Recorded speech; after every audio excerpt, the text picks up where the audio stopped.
Welcome to my YouTube channel. Myself Keyur Limbacha. I am a final year medical student from Jimar Sola, Ahmedabad. Today in this video, we will discuss about the motor neuron disease. Why you should watch this video? If you are a first year student, then in neuroanatomy, this upper motor neuron and the lower motor neuron disease is the single most important difference for you to understand, right? And it is a bit confusing.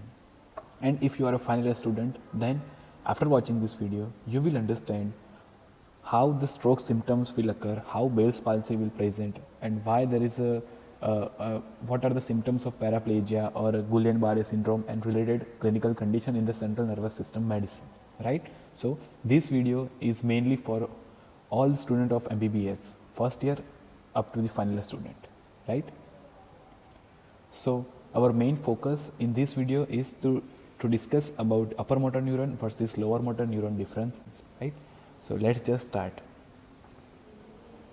Let's discuss what is upper motor neuron. So upper motor neuron is the neuron which comes from the cerebral cortex, is the first order neuron which originates from the cerebral cortex and it ends in the spinal cord, ventral horn of the spinal cord for the spinal neuron. This is similar for the brainstem as well. From brainstem it comes out as a cranial nerve. So upper motor neuron is the cerebral cortex to the ventral horn or cerebral cortex to the cranial nerve nuclei for the seventh cranial nerve or vagus nerve or hypoglossal nerve, right? What is the function of this upper motor neuron? The main function is it signal for the movement for the lower motor neuron, right? So it gives signal to the lower motor neuron that this time to do flexion, extension and all, right? And the second most important function of upper motor neuron is the regulation of the overactivity of the lower motor neuron, right? It regulates the overstimulation or unnecessary excitation of the lower motor neuron. So, which means it is inhibitory in nature. Like 7, right? And where it is located, it mainly as the pyramidal tract, or you can say this cortico bulbar tract, right, for the cranial nerves or corticospinal tract as a pyramidal tract. So this is the location and I have covered the definition, right? So this is all about upper motor neuron definition. What is the upper motor neuron? Now what is lower motor neuron? See, lower motor neuron which comes out from the brainstem. First, it's brainstem as a cranial nerve nuclei, right? So it has to supply the spatial muscle which develop from the brachial arch. That's why it is called the lower motor neuron of the brainstem are called spatial visceral efferent, right? They supply the facial muscle or mastication muscle, right? And another is the general somatic efferent, means they are like the spinal nerves, means our biceps muscle or our quadriceps all are supplied by the nerve. This is the same, but it supplies the ocular. Important is tongue muscle. Why? We will discuss it later. So what is this general somatic efferent are the motor neuron of the cranial nerves, and spatial visceral efferent are also motor neuron, but it supplies the muscles developed from the brachial arch. Spinal cord or the lower motor neuron which comes from the spinal cord are the motor neurons, like 31 pair of spinal nerves we have, and two main plexus, one is brachial plexus and the lumbosacral plexus, right? So this is the lower motor neuron. And what are the type of lower motor neurons? Means functionally, one is alpha, one is gamma and one is beta. Now this alpha and beta mainly have the function of motor activity, which means you will learn this in physiology, the motor unit, then the skeletal muscle which is supplied by a single nerve, the motor nerve is called the motor unit. So this is the nerve fiber acts as a motor unit. So alpha motor neuron are part of motor unit which gets the information from the upper motor neuron and perform the activity. Now gamma motor neuron has the function of maintaining the tone, or you can say bulk, right? It maintains the bulk and the tone of the muscle. So this is a type of the lower motor neuron. let's briefly discuss about the reflexes because it is important to understand UMN versus LMN lesion. First is this noxious stimuli which is protective in nature, and you all know about this reflex. But this second one is very important as a clinically to elicit difference or to understand the difference whether it is upper motor or a lower motor neuron. So what is this reflex? This is the similar reflex when you stimulate these patellar tendons or deep tendon reflex. It's called stretch reflex. The stretch receptors, or called the Golgi tendon organs, right? It gets stimulated. These are the Golgi receptor, and the nerve which gets the information or the stimuli are the 1A nerve fibers, right? From this spinal cord, it is processed by the interneuron, and these are under control of upper motor neuron, right? And from interneurons, it will give excitation as well as the inhibitory stimuli according to the muscle group, right? It will give the excitation to the quadriceps and inhibition to the hamstring. So this is the normal stretch reflex.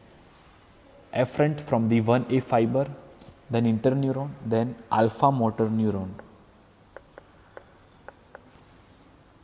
right? Okay, let's talk about the most important part of this video, UMN versus LMN lesion difference. First, you should just remember the condition that causes the UMN type of lesion and the LMN type of lesion. So overall, the science will be easy to understand. Now the first UMN lesion, which are mainly seen because in stroke, then there is a tumor of the brain, or you can say trauma, and other condition that causes the UMN type of lesion is B12 deficiency, right, of the spinal cord. Then there is a multiple sclerosis that affects the central nervous system, right? And what are the clinical conditions that causes the LMN type of lesion? Mainly Bell's palsy. Then there is a polio that affect the ventral horn, right? Other is the spinal muscular atrophy, and GBS. These affect the peripheral nerves mainly, right? Symmetrically. Okay, so let's understand the various clinical signs one by one and the difference. First is the reflex. The reflex that I have explained, this reflex, it is under control of the upper motor neuron, right? So when there is a lesion of the upper motor neuron, this reflex will be over excited, right? It is not the under control. So this will lead to the hyperreflexia. This causes hyperreflexia, and the opposite will happen in the lower motor neuron, because the alpha motor neuron, which is a lower motor neuron, it gets damaged or where there is a problem. So reflex will not elicit properly. That will lead to the areflexia. This is the most important difference between the lower motor neuron versus the upper motor neuron. Okay, let's see here. This is the normal reflex, and here this is the hyperreflexia seen in the upper motor neuron. Second important point is the tone of the muscle. Now, in the upper motor neuron, the inhibitory signals will not pass to the lower motor neuron, which maintains the tone. So this will excite more. That will lead to the hypertonia, and this hypertonia is called the spasticity.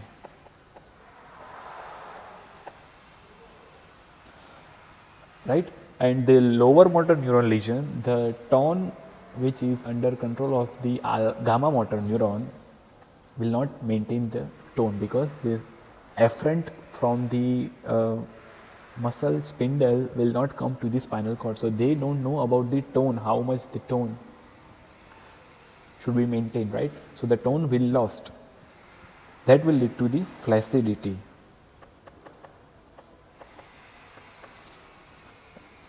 right?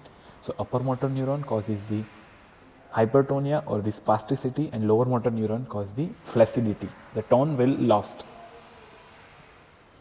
Let's see here. This is a spasticity seen in the upper motor neuron lesion, and this is the flaccidity. It is a picture of a polio. Polio is the lower motor neuron lesion, right? You see the tone is lost, whole bulk is also lost. Let's talk about the fasciculation. Fasciculation means the involuntary twitching of the muscle, which are small movements in the muscle group. This is absent in upper motor neuron, but it's fasciculation. What is the fasciculation? Fasciculation means involuntary muscle twitching, which is present in the lower motor neuron. Another is the Babinski sign. This is the most important clinical sign that will tell you the upper motor neuron or the lower motor neuron lesion, right? Whether it is a UMN or the lower LMN. So, what is Babinski sign? Babinski reflex is a reflex under control of the upper motor neuron. What is this reflex? Basically, it is a plantar reflex, which means whenever you are walking and when there is any stimulation or when there is any noxious particle which comes across, what should be your body response? Your body should respond to grab the position of your sole, which means it's supposed to be flexion of your toe as well as the flexion of the toe and other toes, which means it has to be grab the land which you are walking. That will stabilize your balance. This is the normal response, right? But what happens in the Babinski positive condition, when this upper motor neuron is lost, this reflex is gone. So when you try to elicit this sign, the great toe will be dorsiflexed, which means it goes backward and the fainting of the other toes will be there. So this is a positive Babinski sign, and mainly seen in the newborn or small children, because the upper motor neuron are not developed, so the control is not yet present, and seen in the UMN type of lesion. It is also present normally as in a very old people as well, right? What is clonus? Clonus is involuntary rhythmic movements of your limb, right? It is a kind of hyperreflexia. So when there is a upper motor neuron lesion, so this the control of reflex is lost, right? So clonus will elicit or clonus will present. So it is present in the upper motor neuron lesion and absent in the lower motor neuron lesion. You can see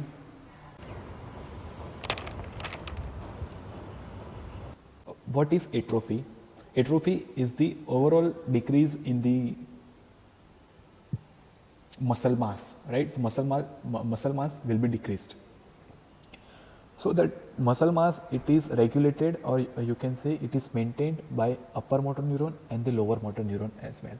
Upper motor neuron lesion will lead to atrophy, and this atrophy is called the disuse atrophy.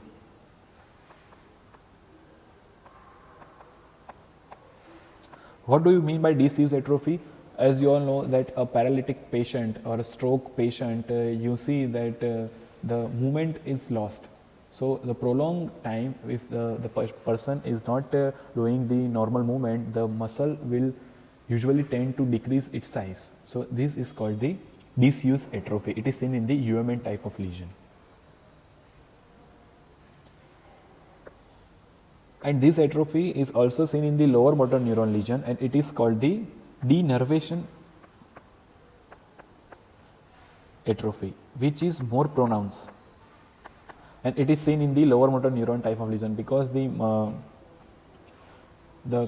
motor neuron which gives the information to contract the muscle is lost, right? So this is a denervation atrophy. Now what happens to the bladder? See, bladder is also respond to the UMN or LMN type. It is a neurogenic bladder, it's called, but it has two various condition. A lesion from the T12 above will present as a UMN type of lesion, and lesion to the S2, 3 or 4. This is the parasympathetic supply of the detrusor muscle of the bladder, right? So it is a lower motor neuron type of lesion. So upper motor neuron means the muscle of bladder will excite more. The hyperreflexia of the bladder also will be there as a skeletal muscle, right? So there will be increased urge, increased frequency as well. And in a lower motor neuron type of lesion, the tone is lost, the hypotonia will be there, and there will be decreased urine output, and the control of the maturation is also lost. So there will be constant, you can say, dribbling of urine. So this is the LMN type of bladder, is seen in various condition of cauda equina syndrome, you can say. Then there is a conus medullaris, right? So this is a LMN type of lesion in which the bladder does not have a proper control over maturation, and that will cause the dribbling of urine in LMN and increase urge, increase frequency. That is the disproportion of the maturation reflex. So this is the main difference of the UMN versus LMN. Three main features of UMN and LMN you should remember. First is the hyperreflexia, spasticity, and Babinski sign positive. This is the main feature of UMN. LMN is the areflexia, flaccidity, and Babinski negative, or you can say this fasciculation present. So these are the cardinal signs of UMN versus LMN. Examples that you all know: the stroke, then there is a trauma to the brain or a cerebrovascular accident, means stroke, right? And in LMN type, Bell's palsy, then there is a spinal muscular atrophy, then polio, GBS, all are the example of LMN. So if a patient comes with you with weakness in the limbs, there might be two possibilities. Either because it could be a stroke most commonly, or you can say UMN. Another common condition is the GBS, Guillain-Barré syndrome. This is a LMN. So when you try to elicit a knee jerk, if a patient comes with you this lower limb weakness, so this will represent as a hyperreflexia, right? And same in a GBS patient, as it is a LMN type, this will present as a areflexia, or you can say diminished reflex. So this is how you can differentiate same clinical picture as it is a DD of stroke, this GBS. So this is how you can differentiate. Thank you so much for watching this video. If you have understood something new, or if you have learned something new, then please subscribe to this channel, and do let me know by liking this video. So please like and subscribe. Till then, goodbye, take care, God bless you. Meet you in the next video. Thank you so much for watching.